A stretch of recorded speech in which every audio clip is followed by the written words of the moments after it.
Il consacre la vision du président Macky Sall à travers le PSE. Le marché bouillonne à la veille du Ramadan. Tous les produits qui doivent entrer en cuisine sont sur les étals ou stockés.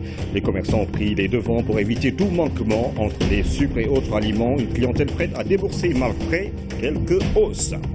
Que faut-il? Macky Sall avait auparavant effectué la Umrah et pris part au sommet islamo-arabe américain en Arabie saoudite. À son retour à Dakar, il a été salué par le Premier ministre, le président du Haut Conseil des collectivités territoriales ainsi que d'autres autorités civiles et militaires. Le Sénégal honoré en Inde en marge de la 52e édition des assemblées annuelles de la BAD, Amadou Ba, meilleur ministre des Finances d'Afrique de l'année 2017, une distinction délivrée par les African Bankers Awards qui récompense la compétence et les performances économiques dans la gestion des finances publiques au Sénégal. Pour Amadou Ba, c'est un prix qui révèle le leadership du président Macky Sall qui a su mettre en place le plan Sénégal émergent devenu une réussite pour tout le continent. Envoyé spécial Pabiram Biganyay. Excellency Amadou Ba.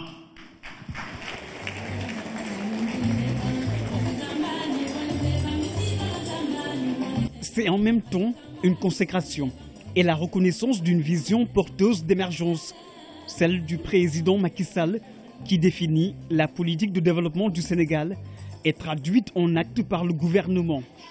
Ce soir-là, à Ahmedabad, devant la crème de l'économie africaine, jaillit la performance d'Amadou Ba, qui reçoit le prix de ministre des Finances de l'année en Afrique. Une distinction délivrée lors des African Banker Awards. L'événement le plus prestigieux dans le secteur bancaire et financier en Afrique. Amadou Ba a été choisi parmi 54 ministres des Finances du continent. Les économistes de la Banque mondiale, du FMI, de la BAD et à notre équipe de rédaction. Et on a vu qu'en fait le travail de son Excellence Ba n'est pas un travail d'une année, mais c'est un travail de longue haleine. On a vu cette reprise économique au Sénégal, on a vu une performance au Sénégal et un leadership régional, on va dire même au Sénégal, que dans les investissements dans les infrastructures par exemple et une gestion de l'économie qui montre que le prix est très mérité. On a vu récemment, et c'est pas que moi qui le dis, les marchés ont réagi d'une certaine façon récemment, comme on a vu avec l'Eurobond. On a vu l'Eurobond à un taux d'intérêt qui est peut-être le plus compétitif en Afrique, par l'Afrique du Sud peut-être. Ce n'est pas que seulement nous qui justifions ce prix, mais les experts également. On a besoin d'un bon leadership économique pour encourager les investissements autant africains en Afrique, autant sénégalais au Sénégal et étrangers en Afrique et dans nos pays. Pour le ministre des Finances Amadou Ba, ce prix revient entièrement au président Macky Sall qui a su impulser une dynamique de croissance économique au Sénégal sur une courbe ascendante. Donner un prix à un ministre des Finances en Afrique, c'est reconnaître la qualité du leadership, de l'autorité qui définit la politique. Pour mon pays, il s'agit du président Macky Sall, qui en 2014 a lancé le plan Sénégal émergent. Ce plan qui, en 3 ans, nous a valu des résultats appréciables. Le président Macky Sall est un homme rigoureux qui a voulu que le plan soit mis en œuvre, pour une fois au Sénégal.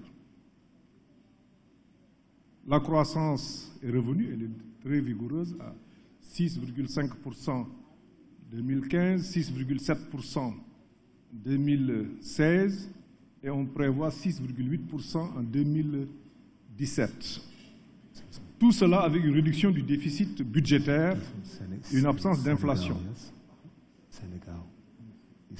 L'autre élément qui définit un peu le succès du Sénégal, c'est, après la qualité du leadership, c'est le portage aussi du plan à un niveau très élevé. C'est le président lui-même qui suit de manière hebdomadaire la mise en œuvre des projets et programmes. À l'issue de la cérémonie de remise du prix du meilleur ministre des Finances d'Afrique, Amadou Ba a présenté le trophée au chef de l'État, le président Macky Sall, sans qui tout cela ne serait possible. C'est un titre important, éminent. Si c'était une finale de Coupe d'Afrique, vous seriez donc le champion. Alors je voudrais vous féliciter à mon nom personnel, au nom du Premier ministre et de tout le gouvernement de la République et au nom des Sénégalais. Vous avez mérité avec l'administration des finances, tout le ministère, les délégués, tous vos collaborateurs, à mettre en œuvre les politiques définies et avec rigueur, parce que c'est la solidité aussi du cadrage macroéconomique, mais aussi les efforts dans la gestion budgétaire et aussi les performances, vous l'avez rappelé, sectorielles dans tous les domaines, que ce soit dans le domaine de l'agriculture, le secteur primaire, mais aussi l'industrie qui a repris. Aujourd'hui, lorsque vous êtes allé sur le marché pour un eurobond, que le Sénégal ait eu la meilleure réponse jusque-là, une confiance absolue du marché qui a pu mobiliser jusqu'à 8 milliards de dollars si nous pouvions le prendre. Mais nous n'avons pris que ce que nous pouvions prendre, ce qui a été autorisé par la loi de finances, c'est-à-dire 1,1 milliard de dollars, soit près de 680 et quelques milliards de francs CFA, pour couvrir les besoins de trésorerie de l'année. Je pense que c'est une performance remarquable et c'est la confiance du marché sur ce que fait le Sénégal aujourd'hui, sur la direction du pays, sur l'orientation et la gestion. C'est à l'occasion de la 52e édition des assemblées annuelles de la BAD que cette cérémonie s'est déroulée sous la houlette de la Banque africaine de développement.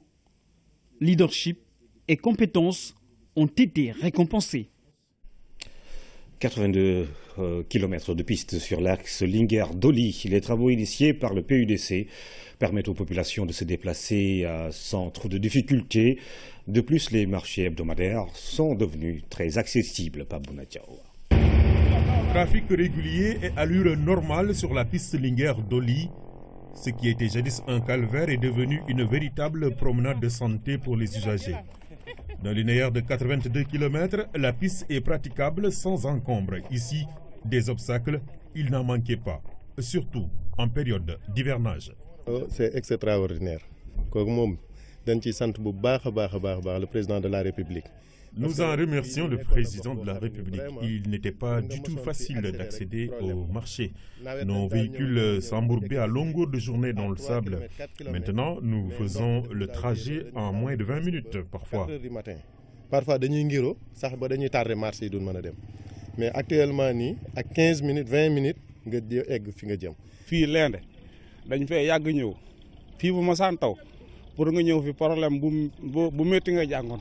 Ici à Lende, les véhicules ne pouvaient même pas venir parce que non loin d'ici, juste là-bas, il y avait une mare qui était infranchissable. Mais tout cela a été réglé par la piste.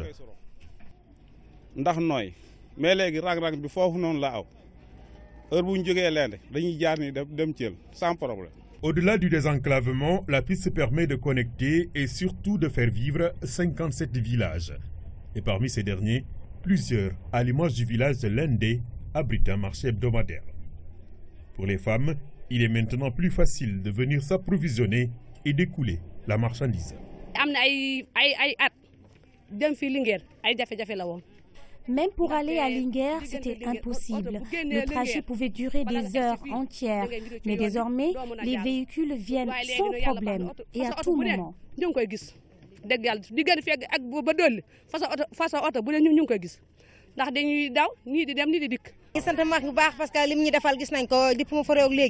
Nous disons merci au président Macky. Nous lui réitérons tout notre soutien. Les évacuations sanitaires étaient également périlleuses.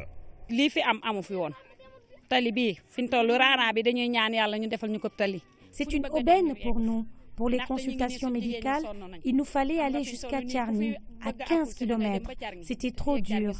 Avec la piste, nous avons retrouvé l'espoir. Dans ces localités éloignées, la mobilité des populations est un défi que le programme d'urgence de développement communautaire est en train de relever, grâce aux pistes rurales tracées un peu partout. Et partout, elles ont la même portée sociale et économique. Le Fonds de financement de la formation professionnelle et technique communique sur les offres qu'il propose. Pour mieux vulgariser ses activités, le 3FPT table aussi sur divers autres volets liés aux opportunités du plan Sénégal émergent, notamment dans le secteur agricole. Damsila. Pour satisfaire les besoins du plan Sénégal émergent dans le domaine de la formation agricole, le 3FPT, Fonds de financement de la formation professionnelle et technique, va réserver une part importante aux métiers primaires. Son ambition est d'amener l'offre de formation qui est de 1% à 18% d'ici à 2025. La demande elle est extrêmement forte, que ce soit dans l'horticulture, dans l'agriculture, dans le tourisme, dans l'agriculture, dans le machinisme agricole, sans compter l'élevage, sans compter la pêche. Donc ce secteur primaire nous permet en tout cas de former beaucoup de jeunes pour développer et faire nourrir les Sénégalais, donc augmenter la richesse pour notre économie. Cet atelier d'échange et de partage a pour objectif de partir des processus de construction sociale de la demande de formation agricole et rurale et l'identification des besoins réels et potentiels pour accompagner les différents opérateurs de formation agricole et rurale du Sénégal en vue d'améliorer la qualité ou à développer de nouvelles offres de formation agricole et rurale innovantes. C'est de voir quels sont les besoins en ressources humaines des grands projets du plan Sénégal émergent en matière d'agriculture au sens large. Qu'est-ce que les offreurs de formation, les centres de formation ont et qu'est-ce qui manque pour nous permettre, nous, en tant que fonds de financement de la formation professionnelle, d'améliorer ou de créer des offres de formation qui répondent aux besoins de l'agriculture sénégalaise et de pouvoir orienter le maximum de jeunes Sénégalais dans les métiers agricoles au sens large. Le renforcement du capital humain constitue un élément central dans le plan Sénégal émergent. Pour permettre au 3FPT d'atteindre ses objectifs, le secteur privé compte jouer sa partition. Prochainement, nous aurons bien entendu à implémenter la formation duale dans ce pays. Ça prouve tout simplement que le secteur privé est intégré totalement dans les besoins de la formation professionnelle. Le Fonds de financement de la formation professionnelle et technique a remis cette année 3067 bons de formation à des jeunes de différentes localités du pays. Désormais, l'offre de formation va réserver une part importante aux métiers primaires pour mieux répondre aux besoins du PSE. La caravane nationale de la quinzaine de la femme a pris fin à Gossas dans la région de Fatick. Après le démarrage à Linguère, les 14 régions du Sénégal ont accueilli les caravanières, des visites et des échanges sur la promotion des activités des femmes ont rythmé l'événement. Pour cette 29e édition, un satisfecit a été décerné au président de la République qui a demandé la reprise des activités de la quinzaine à Bassau. Après 19 jours de caravane, la quinzaine nationale de la femme a clôturé ses activités à Fatick, précisément à Gossas. Les 14 régions ont été visitées avec comme temps fort des visites de terrain, des rencontres, des échanges, bref, un contact direct entre le ministre de la Femme, de la Famille et de l'Enfance et les différentes organisations de femmes. L'édition de cette quinzaine porte sur le thème le PSE, un levier essentiel pour l'autonomisation des femmes. Et ce thème revêt une importance capitale car elle nous offre l'opportunité de procéder, entre autres, à un bilan des réalisations et progrès enregistrés dans le cadre de l'autonomisation socio-économique des femmes et des jeunes filles et d'identifier les contraintes et enfin de proposer de fortes recommandations pour les 3 années d'exécution du PSE. À Gossas, c'est toute une communauté qui s'est mobilisée autour de l'essentiel. Ces visites ont conduit la caravane à des unités de transformation et au niveau de groupements de femmes qui luttent contre la déforestation, entre autres. L'accès aux facteurs de production, à l'éducation et à la santé, à la protection sociale et à la formation et à la participation des femmes aux décisions politiques et économiques sont élevés au rang de priorité absolue dans la vision du chef de l'État, matérialisée par le plan Sénégal émergent. Le bilan de cette 29e édition a été satisfaisant de l'avis du ministre de la Femme, de la Famille et de l'Enfance. Il est à noter des doléances pour une meilleure prise en charge des femmes du Sénégal.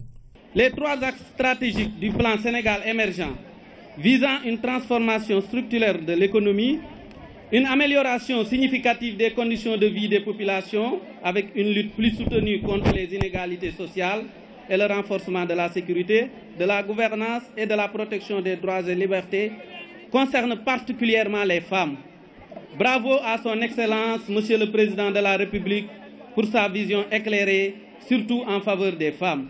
Pour un sursaut collectif vers le plan Sénégal émergent, il faut plus de moyens et de considération pour permettre aux femmes de jouer leur rôle dans tous les domaines de l'économie nationale.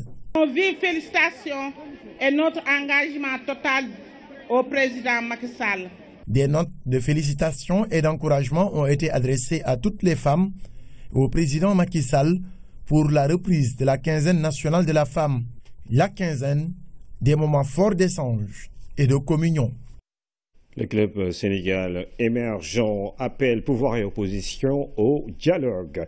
Le président de la nouvelle structure mise en place par des cadres sénégalais et la société civile plaide pour des élections législatives transparentes et apaisées avec des programmes adaptés aux préoccupations des Sénégalais. Youssou Diallo est l'invité ce soir de l'émission Le Point. Il est interrogé par Mama Moussagnan. La question de la gestion du gaz et du pétrole, la question du franc CFA, la question de quel Sénégalais pour l'émergence.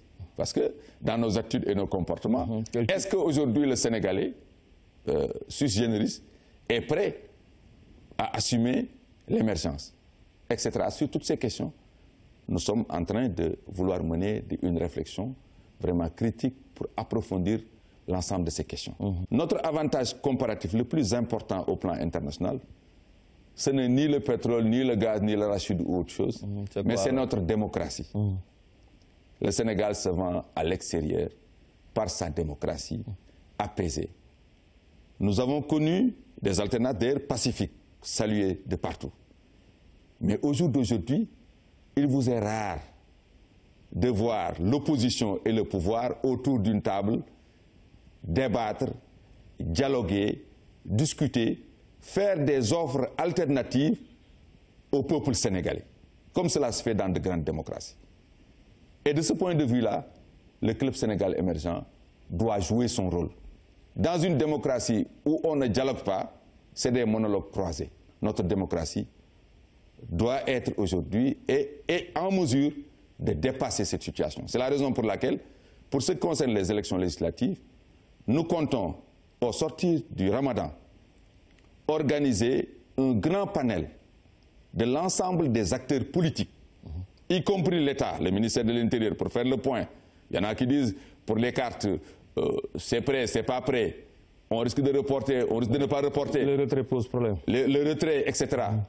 Que la société civile, mais surtout que les acteurs politiques, les différentes coalitions, et là ça simplifie les choses, se mettent en face des Sénégalais pour dire que qu'est-ce qui est envisagé par rapport aux législatives et prendre surtout l'engagement solennel devant tous les Sénégalais d'aller vers des élections législatives apaisées, vers des élections législatives démocratiques, vers des élections législatives transparentes, vers des élections législatives qui permettent aux Sénégalais encore de faire un pas en avant dans le sens de l'approfondissement de la démocratie. Il ne faudrait pas qu'aujourd'hui, les générations actuelles fassent moins que Lamine Gueye, fassent moins que Blaise Diagne, fassent moins que Ngalandou Diouf, fassent moins que Senghor, fassent moins que Abdou Diouf, fassent moins que Abdoulaye Wade. Le point à suivre après cette édition avec Mama Moussagnan. Les éclairages de l'administration pénitentiaire sur les conditions de détention de Khalifa Sall. L'édile de Dakar bénéficie même de privilèges contrairement aux autres détenus et cela est lié naturellement à son statut. Visite, sécurité, acte de dévotion, tout sur le maire de Dakar à Rebeuss, la prison qui a désormais un nouveau parloir, Lamine Touré. Un détenu qui fait sortir l'administration pénitentiaire de son silence. Le maire de Dakar, Khalifa Sall, ses conditions de détention passées en revue devant les caméras. D'abord, la délivrance du permis de visite.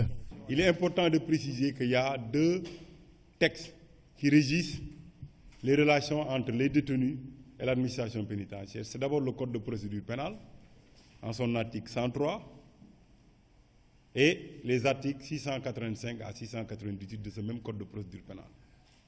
Ensuite, vous avez ce qu'on appelle le décret 2001-362 dit 4 mai 2001, qui est relatif à toutes les procédures d'aménagement et d'exécution des peines, qui est en quelque sorte notre document de travail principal. Et qu'est-ce que dit ce décret? Ce décret, en son article 20, il dit que les permis sont délivrés aux détenus par le magistrat saisi du dossier en fonction de l'infraction. Si c'est une information qui est ouverte, c'est le juge d'instruction qui délivre les permis. Si c'est le procureur qui a placé son mandat de dépôt, c'est lui qui délivre les permis.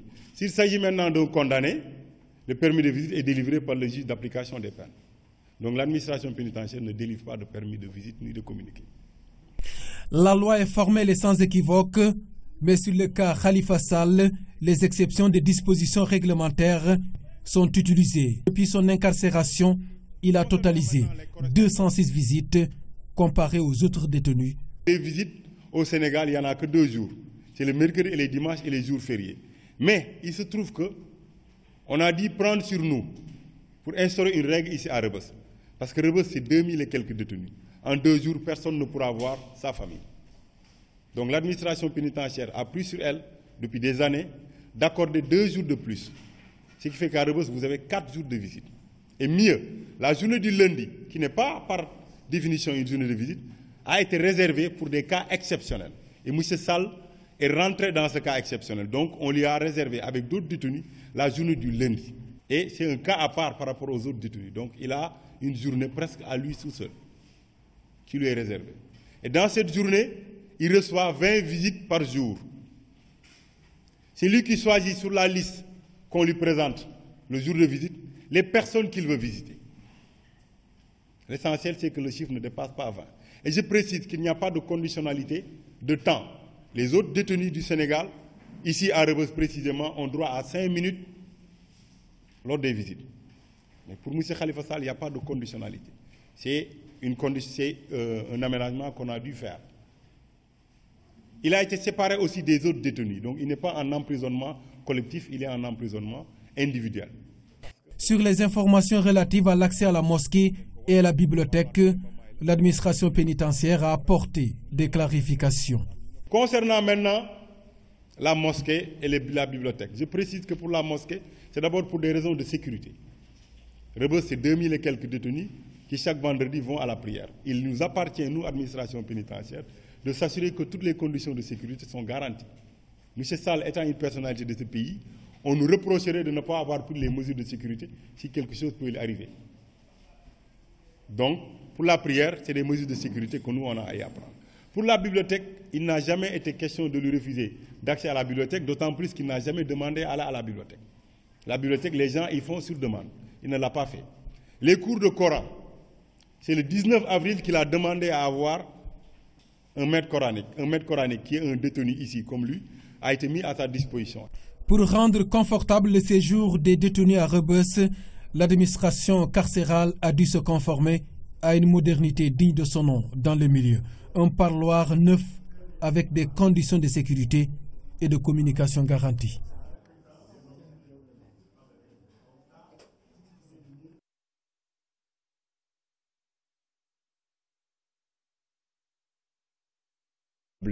Ou très prisés durant le ramadan sont en stock en attendant le début du mois béni.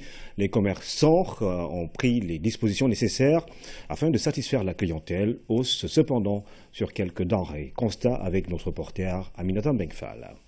À quelques jours du ramadan, le marché est bien approvisionné en denrées de consommation courante, lait, sucre, dattes, huile, entre autres. Malgré la forte demande, les prix semblent stables. Ça va, le marché n'est pas... Les prix ne sont pas chers, vraiment. Le lait, le sucre et tout, les prix sont bons, comme d'habitude, oui. Ils n'ont pas encore changé, vraiment. Les prix peuvent varier du jour au lendemain, mais pour le moment, le prix du kilogramme de sucre est fixé à 600 francs CFA, le super lait 3000 francs. Si une augmentation n'est pas notée sur ces produits, ce n'est pas le cas pour la pomme de terre et l'oignon. Cependant, les commerçants disposent d'assez de stocks pour satisfaire la demande. Le sac de pommes de terre de 25 kg coûte 9 000 francs. Pour l'oignon, il est fixé à 6 750 francs CFA. Du côté des légumes, les étals sont bien garnis. Ici, les prix ne sont pas fixes. Le prix des légumes varie entre 400 et 600 francs.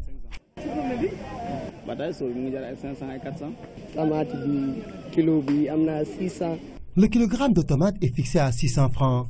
Le poivron, 800 francs. Le concombre, 700 francs. Non loin de ces vendeurs de légumes se trouve une boucherie.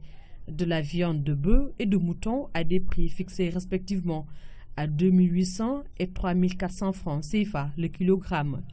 Après le marché Castor, cap sur le marché aux poissons de Pékin, l'ambiance est révélatrice. Plusieurs variétés de poissons sont visibles. Il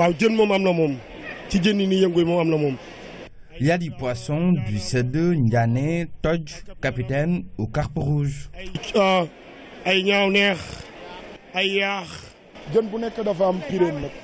Les prix varient selon le type de poisson. Le kilogramme de ndiané coûte 3 200 francs, le cédeux à 2 500 francs et le todjé à 2 400 francs.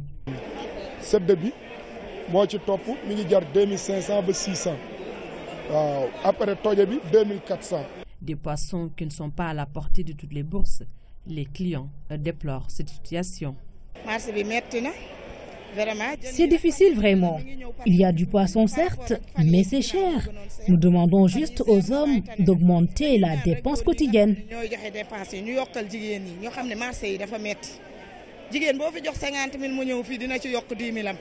Même constat chez les vendeurs de fruits de mer. Pour la crevette très prisée, plusieurs variétés sont disponibles. Bon, il y a le gamba, ça coûte 6 500 jusqu'à 5 000, jusqu'à 4 500. Ouais. Les moyens, ça coûte 3 000 jusqu'à 2 500. Et des crevettes, pinces de crabe pour préparer un copieux soupe kandia durant le ramadan, une période durant laquelle il faut reconstituer les forces perdues au cours de la journée. À 72 heures ou après de 72 heures du début du ramadan, la rubrique santé prodigue quelques conseils pour permettre aux jeûneurs d'entamer le mois béni sans risque, mais surtout d'en tirer le meilleur. Première recommandation, le respect du repas avant le lever du jour, appelé khud. D'autres conseils s'adressent aux femmes allaitantes et celles en état de grossesse, aux sportifs, mais aussi aux personnes sous traitement au Moubalé. Les bénéfices du jeûne pour la santé sont réels. Pour en tirer le meilleur, tous ne sont pas dans les mêmes dispositions. Le rappel de quelques règles d'usage peut édifier les uns et les autres. La première recommandation est la nécessité de prendre le repas du matin, appelé khud. Le petit déjeuner est incontournable. Même en dehors de la période de jeûne, le petit déjeuner ne devrait pas être occulté. Mais parce que c'est l'aliment de la journée qui nous permet de faire des réserves, qui permet à l'organisme de tenir un petit déjeuner qui soit le plus complet possible. Mais il faudrait éviter tout ce qui est, par exemple, soda, tout ce qui est sucre rapide. Autre considération à prendre en compte avant de débuter le ramadan est de voir son état de santé. Dans certains cas, il faut se rapprocher de son médecin pour adapter son traitement. Pour d'autres, ces conseils peuvent servir. Alors, si vous êtes sous traitement médicamenteux, il faudra modifier la prise. Si c'est des gens qui prennent le médicament à raison de 2 fois par jour, ça veut dire que les prises doivent être séparées de 12 heures. Donc, si la première prise elle est faite à 6 heures du matin, la seconde prise pourra être faite à 20 heures. Pour les personnes qui prennent les traitements à raison de 3 fois par jour, là, le traitement est à prendre tous les 8 heures. Donc, du coup, ça va poser un problème avec le ramadan. Là, il faudra vous rapprocher du médecin qui vous a donné ce traitement-là pour pouvoir ajuster votre traitement. Alors, chez des diabétiques qui sont nouvellement dépistés, chez des diabétiques qui ont eu un déséquilibre durant les 3 derniers mois ou bien qui ont été hospitalisés, on leur demandera de ne pas jeûner durant le mois de Ramadan. Et on demandera surtout de prêter une attention particulière aux diabétiques qui sont sous insuline. Comme vous le savez, l'insuline, il est à continuer, il est à prendre à tout moment. Et quand on prend l'insuline et qu'on ne mange pas, ceci peut exposer à l'hypoglycémie qui peut être mortelle. Donc il est très important qu'autant l'individu qui jeûne, que son entourage puisse identifier des signes d'alarme, des signes qui doivent pousser l'individu à manger. Ces signes d'alarme sont très simples à reconnaître. Il s'agit de la faim, une faim qui s'accompagne d'une nervosité, qui s'accompagne de sueur, de tremblements, puis de perte de connaissance. Alors, si vous avez quelqu'un de votre entourage qui a jeûné, chez qui vous voyez ces signes, s'il vous plaît, donnez-lui du sucre. Mieux vaut avoir un excès de sucre qu'avoir un défaut de sucre. Autre état de fragilité qui nécessite une petite mise en garde avant d'entamer le jeûne, c'est la période de grossesse et d'allaitement. Tout ce qui est femme enceinte et allaitante, on essaie d'éviter le jeûne. Le bébé, il a besoin de force, d'énergie, et c'est à travers la nourriture qu'il va puiser chez la maman. Ainsi que celle qui allaite, la nourriture permet d'avoir un bon lait. Donc ça va se répercuter par rapport à la croissance de l'enfant. Peut-être au cas par cas, si l'enfant est plus âgé, qu'il a 1 an, ça peut passer, parce que là au moins il a d'autres alimentations. Mais si c'est quelqu'un qui fait l'allaitement exclusif, c'est déconseillé. L'adaptation de certaines pratiques pendant le ramadan concerne aussi le sport. L'idéal pour les pratiquants est de revoir le rythme durant la période de jeûne. Le sport doit être adapté. Par exemple, lors de la saison normale, on peut autant faire notre sport correctement parce que nous pouvons nous réhydrater et tout. Donc il y aura moins d'activités d'endurance, ce sera un sport plus court et mieux adapté par rapport à la condition physique et du fait que la personne n'a pas pris assez d'éléments nutritifs. C'est ce que je conseille. Toutes ces recommandations permettront de jeûner avec un état physique bien préparé pour un ramadan sans risque sur la santé des sujets fragiles, mais aussi pour la population générale de saisir tous les bienfaits du jeûne. Le service de parasitologie mycologie de la faculté de médecine de l'université Cheikh Anta Diop de Dakar a célébré ses 15 ans de recherche anniversaire fêtés à Keur Socé afin de partager avec les populations les résultats obtenus dans cette zone qui abrite un centre à Wanyai. Intensifier la formation des acteurs et la recherche pour lutter contre la maladie, c'est la dynamique sur laquelle s'est inscrite le service de parasitologie de la faculté de médecine de l'université Cheikh Anta Diop de Dakar. À cette occasion, le service de parasitologie a présenté les résultats de recherche obtenus dans son centre de Keur Socé.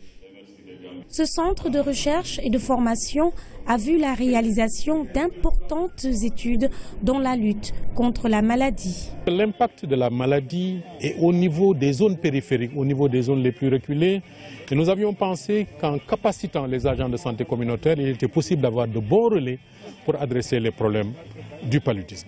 Et après ces excellents résultats, en 2004, nous avons utilisé des zones pilotes. Les résultats ont été concluants et le programme national a retenu la stratégie de confirmer les cas de paludisme par les TDR au niveau national, puis c'est devenu une stratégie mondiale. Venu assister à l'événement, le président de l'Assemblée nationale et le recteur de l'université Cheikh Anta Diop de Dakar ont eu droit à une visite guidée du centre de Keur Socé.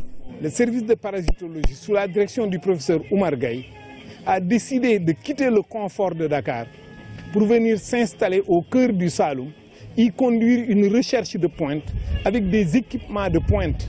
Par rapport à l'ambition que nous avons pour ce centre, qui est de faire l'excellence en zone rurale, il reste évident qu'on aura besoin encore de plus d'équipements. Le centre de recherche et de formation de Keur Socé a des équipements modernes pour mener différentes recherches contre la maladie. D'ailleurs, vu de son expérience, le service de parasitologie a été sélectionné pour l'organisation de la plus grande conférence sur le paludisme, Multilateral Initiative on Malaria, en 2018 à Dakar. La marque Maggi s'engage à diminuer de 22% le taux de sel dans ses produits d'ici 2020. L'annonce a été faite mardi par le directeur général du bureau régional de la marque Maggi en Afrique centrale et de l'Ouest. D'autres engagements ont été pris lors du forum sur la nutrition tenu à Dakar. Thierno Diallo. Le forum sur la nutrition organisé par Nestela a été un moment important pour la marque Maggi. Le leader des bouillons a pris des engagements, 4 engagements qui prennent en compte les aspects nutrition et sécurité alimentaire des populations Donc le premier engagement, c'est d'utiliser dans nos produits des ingrédients qui sont connus par les consommatrices. Le deuxième engagement, c'est d'augmenter le profil nutritionnel de nos produits. Nous nous engageons d'ici 2020 à diminuer de 22% le taux de sel de nos produits. Le troisième engagement, donc, c'est contribuer beaucoup plus à l'économie locale en augmentant les fournisseurs locaux sur le manioc, sur le soja, mais on a aussi des projets avec le sel et on a des projets avec l'oignon. Quatrième engagement, donc, c'est augmenter l'éducation nutritionnelle pour que les familles, les individus aient une façon de consommer plus saine, mais aussi un mode de vie plus sain. Les défis nutritionnels en Afrique centrale et de l'Ouest et la lutte contre les carences en micronutriments ont été à l'heure du jour du Forum sur la nutrition Dakar 2017. Cette rencontre va susciter la réflexion autour des synergies d'action envisageables afin de bâtir des communautés africaines plus résilientes aux défis nutritionnels. Il faut que le sel soit iodé pour éviter les pathologies essentiellement thyroïdiennes.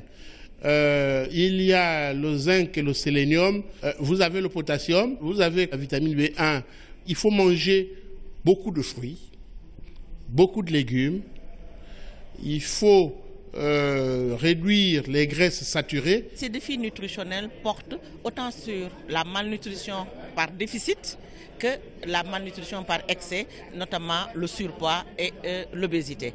Et ces deux formes de malnutrition de plus en plus constituent des problèmes de santé publique au niveau des pays africains.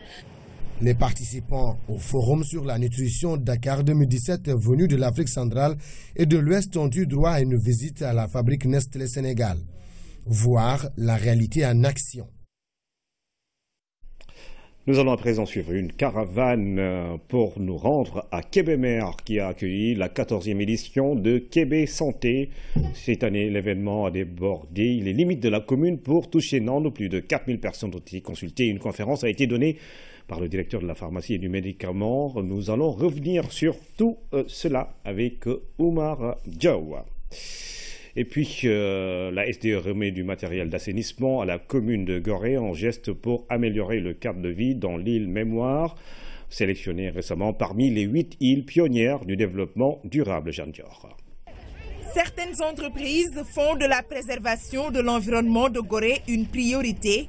La Société des eaux en est une. Elle a offert un lot de matériel d'assainissement aux populations de l'île Mémoire. Une paire de treuils, 15 poubelles à roues, 200 sacs à poubelles pour l'acheminement des ordures vers Dakar, 20 poubelles de 50 litres, entre autres. Nous avons signé un contrat d'accompagnement. Il fallait faire ensemble l'étude environnementale, il fallait faire ensemble le diagnostic et définir les objectifs de ce qu'il faut faire pour aboutir à cette certification. C'est dans ce cadre que certains projets les plus urgents ont été entrepris. C'était quoi? C'était la pirogue pour acheminer les ordures ménagères au niveau du continent, pour faire en sorte qu'il n'y ait plus d'incinération au niveau de Gorée. Et c'était quoi? C'est ce lot d'objets et de matériel de collecte des ordures également. Le partenariat entre la SDE et la mairie de Gorée date de plusieurs années, ce dont va permettre à la structure d'effectuer une de ses missions principales. L'année 2016, nous avons eu à évacuer 754 000 tonnes de déchets, déchets triés, déchets solides, plastiques, de janvier à mars. Donc les 3 premiers mois de cette année, nous avons eu à évacuer 18 000 tonnes d'ordures. La question de la distribution de l'eau dont l'île a été soulevée. Le contexte actuel l'explique. Un manque d'eau est noté dans certaines zones de la capitale. Nous avons des conduites souterraines en double pour que s'il y a un aléa sur l'une, l'autre puisse prendre le relais pour qu'il n'y ait jamais de rupture d'alimentation en eau. Parce que une île, on fait en sorte qu'il n'y ait jamais de rupture. Et aujourd'hui, nous sommes dans cette situation. La mairie s'est montrée reconnaissante à l'endroit du directeur général de la SDE. La distinction du pèlerin ambassadeur de Gorée lui a été décernée. Cette cérémonie se tient au moment où une exposition de photos sur l'île Mémoire est organisée. Le prétexte, le conservatoire du littoral basé en France